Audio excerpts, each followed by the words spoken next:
జయ జనార్దన కృష్ణ రాధికాపతే నందనందన కృష్ణ రుక్మిణీపతే గరుడ వాహన కృష్ణ గోపికాపతే శరణు మోహన కృష్ణ ప్రభో సద్గతే. భగవంతునికి సత్యం శివం సుందరం అని ఒక పేరు.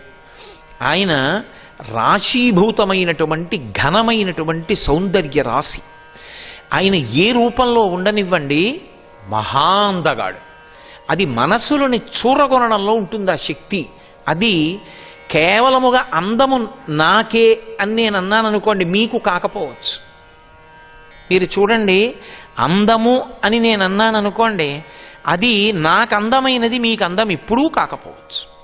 అసలు అందము అని నాకు అనిపించింది క్షేమకరము అసలు కాకపోవచ్చు. క్షేమకరము కాని అందము ప్రమాదహేతు. మీకు ఒక ఉదాహరణ చెప్పాలంటే, ఏదో ఒక పెద్ద పులి చాలా అందంగా ఉంటుంది. అరణ్యంలో అది తిరుగుతున్నప్పుడు, అది నోరు విప్పినప్పుడు, అది తోక ఊపినప్పుడు, అది ఒళ్ళు విరుచుకున్నప్పుడు చాలా అందంగా ఉంటుంది. చాలా అందంగా ఉందని అరణ్యంలో పెద్ద పులి పడుకుంటే దగ్గరికి వెళ్ళగలమా? దాని అందం ప్రమాదకారి, దగ్గరికి వెళ్ళలేరు. ఏది మనసు లోపల అందంగా ఉంటుందో అది పైకి అందంగా కనపడకపోయినా క్షేమకారి మాత్రమో అది సౌందర్యం. శంకరాచార్యుల వారు అమాయకులు గారు, అందుకే సౌందర్య లహరి అన్నారు. లోకంలో సౌందర్యం అన్న మాటకు అర్థం ఏంటో తెలుసా? అమ్మ ఒక్కతే. అమ్మయే సౌందర్యం. అమ్మ సౌందర్యం అంటే అమ్మ అందమని కాదు దాని అర్థం. అమ్మ తన ప్రాణం పోయినా సరే బిడ్డడి యొక్క క్షేమాన్ని మాత్రమే అపేక్షిస్తుంది. తాను ఏమైపోయినా ఆవిడికి అక్కర్లేదు. అందుకే ఈ లోకంలో ఎవ్వరు అనరు. ఒక్క తల్లి మాత్రమే ఒక మాట అంటుంది. తల్లి నా ఆయుర్దాయం కూడా పోసుకుని నువ్వు బతకరా అంటుంది. ఆ మాట తండ్రి కూడా అనడు బిడ్డడి విషయంలో. ఒక్క తల్లి మాత్రమే అనగలదు. తాను ఏమైపోయినా పర్వాలేదు, పిల్లాడు క్షేమంగా ఉంటే చాలు. ఆ క్షేమాన్ని చూడగలిగినటువంటి శక్తి అమ్మయందుంది కాబట్టి అమ్మ సౌందర్యం. సౌందర్యమైన వస్తువు ఎప్పుడైనా సరే మీరు గుర్తుపెట్టుకోండి, ఎలా ఉందన్న దానితో సంబంధం ఉండదు. మనసుకి ఆనందాన్ని సంతోషాన్నే కల్పిస్తుంది. వెంకటేశ్వరుడు అభిషేకానికి లంగోటా కట్టుకున్న అందం, పెద్ద పంచె కట్టుకున్న అందం, కిరీటం పెట్టుకున్న అందం, శుక్రవారం తీసేసిన అభిషేకం చేస్తుంటే అందం, సళ్ళింపు చేసి నామాలు తగ్గించిన అందం, నామాలు పూర్తిగా పెట్టిన అందం. అందమన్నది ఒక మనిషికి నచ్చాలంటే ఎలా ఉన్నా అందంగా ఉండడం అన్నది ఉండదు. ఒకలా ఉంటేనే ఒకడికి అందంగా ఉంటుంది. ఎలా ఉన్నా అన్న మాటలో అది ఎందుకు ఉంటుందో తెలుసా? అది క్షేమాన్ని చూసే శక్తి కాబట్టే ఎలా ఉన్నా అందంగానే ఉంటాడు. అది అమ్మతనానికి ఉన్నటువంటి గొప్పతనం. అది సౌందర్యం. భగవంతుని యందు సౌందర్యము అభివ్యక్తమవుతుంది. ఆయన క్షేమంకరుడు. ఎప్పుడూ మన క్షేమాన్ని అపేక్షిస్తుంటాడు ఈశ్వరుడు. అందుకే ఇంత పూతన ఇంతమంది పిల్లల్ని చంపింది కృష్ణుడి దగ్గరికి వచ్చేటప్పటికో మాట, అబ్బా ఎంత అందంగా ఉన్నావురా అని. అంటే ఆ సౌందర్యం రాక్షసుల్ని కూడా వివశుల్ని చేస్తుంది.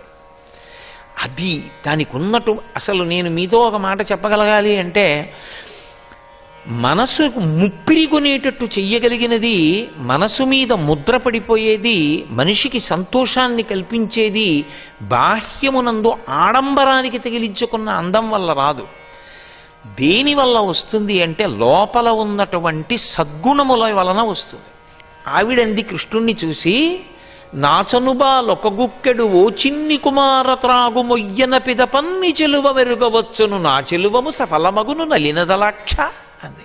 కళ్ళ గురించి చెప్పింది. మొదట పిలవడం ఏమని పిలిచిందంటే నలినదలాక్ష అని పిలిచింది. అంటే పద్మముల వంటి కన్నులున్నవాడా అని పిలిచింది. అంటే అసలు భగవంతుని యొక్క సౌందర్యం ఆ కన్నులే. ఎందుకంటే శరీరంలో ఏ అవయవం నవరసాల్ని వ్యక్తం చేయదు, కన్నులు ఒక్కటే నవరసాల్ని వ్యక్తం చేస్తాయి. ప్రత్యేకించి దయ, కారుణ్యము అభివ్యక్తమయ్యేది కన్నులలోంచే వ్యక్తమవుతుంది. ఆ కన్నులకున్న సౌందర్యం అటువంటిది. నిద్రపోతున్నా కూడా ఆయన కన్నులలో ఉన్నటువంటి కారుణ్యం అటువంటిది.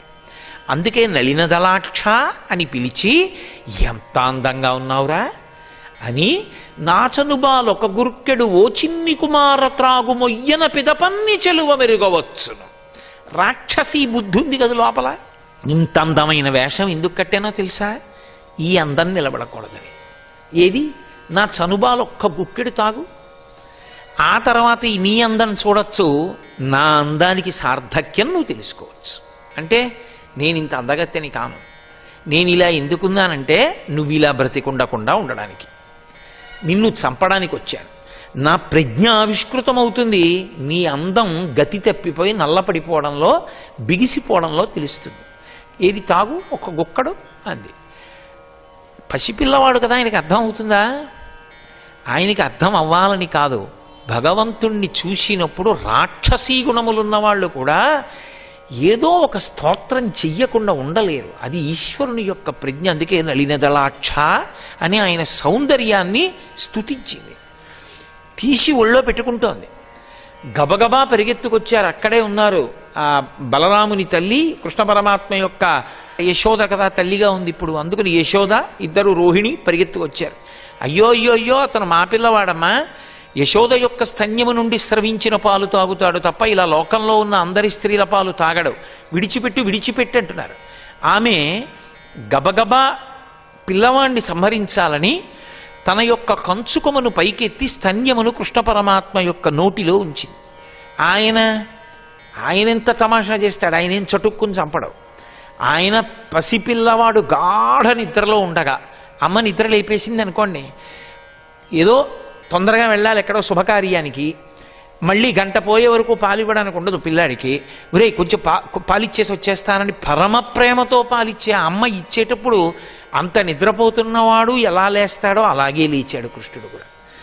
మేల్కొన్న తెరగున మెల్లన కనువిచ్చి క్రీగంట చూచుచు గిదిసి నీల్గి ఆవులించుచు చేతుల అదరంబున జాపి యొదిగిలియా కొన్న యోజనూది బిగుచన్ను కవకేల కబళించి పీడించి గుక్క గుక్కకు గుటుకు గుటుకు మనుచు ఒక రెండు గుక్కలను విధ ప్రాణముల సైతము మేనిలో సత్వమెల్ల త్రావె నదియును గుండెలు తల్లడిల్ల జిమ్మ తిరుగుచు శిరముయు నెలవ్రాల ఇతర బాలుల క్రియవాడ వివు కాదు చన్ను విడువుము విడువుము చాలుననుచు.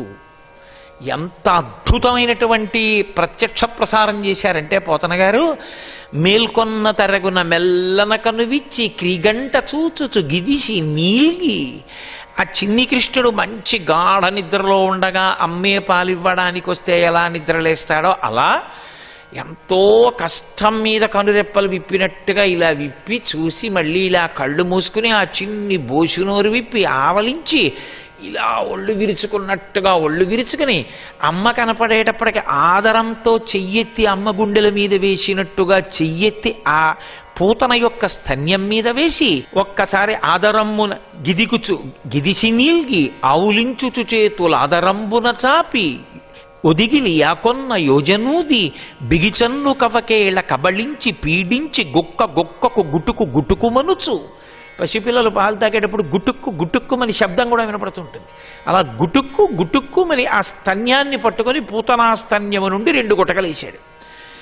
ఇప్పటి వరకు 2 గుటకలు కాదు, అసలు ఆ స్తన స్పర్శ కలిగితే పనడిస్తారు పిల్లలు. ఈయన 2 గుటకలు వేశాడు. 2 గుటకలు వెయ్యగానే ఆవిడంది, జిమ్మ తిరుగుచూ నిలువక శిరమువ్రాల. జిమ్మ తిరిగిపోయి ఆవిడికి తల నిలబడక ఇలా పడిపోతూ, ఇతర బాలుర క్రియవాడ వివు కాదు, అయ్యబాబోయ్ మిగిలిన పిల్లల్లాంటి వాడివి కాదురో, ఇదేమిటి నా ప్రాణాలు పోతున్నాయి, నువ్వు పాలు తాగితే చన్ను విడువుము విడువుము చాలుననుచు. తాగద్దు తాగద్దు వదిలేయి వదిలేయి అంటోంది. 2 గుక్కల నువిధ ప్రాణముల సైతము మీనిలో సత్వమెల్లా. పూతన అనబడేటటువంటి ఆ రాక్షసి యొక్క శరీరంలో ఉన్నటువంటి సమస్త శక్తులను 1 గుటకలో తాగాడు. ఆమె ప్రాణములను 2వ గుటకలో తాగాడు. ఇప్పుడు ఆవిడ నిజ శరీరంతో పడిపోయింది. మృత్యు వస్తే రాక్షసులు యథాశరీరంతో పడిపోతారు. కొన్ని కాలముల యందు వాళ్ళ నిజస్వరూపాలు వచ్చేస్తాయి, అందులో మృత్యు ఒకటి. కాబట్టి ఇప్పుడు ఆవిడ నేల మీద పడిపోయింది. ఎంత పెద్ద శరీరంతో పడిపోయిందంటే ఆవిడ వేసిన గావు కేకలకి నందవ్రజం అంతా దద్దరిల్లిపోయింది. అంత పెద్ద కేకలేసి నేల మీద పడిపోయింది. సర్వం శ్రీ ఉమామహేశ్వర పరబ్రహ్మార్పణమస్తు. స్వస్తి.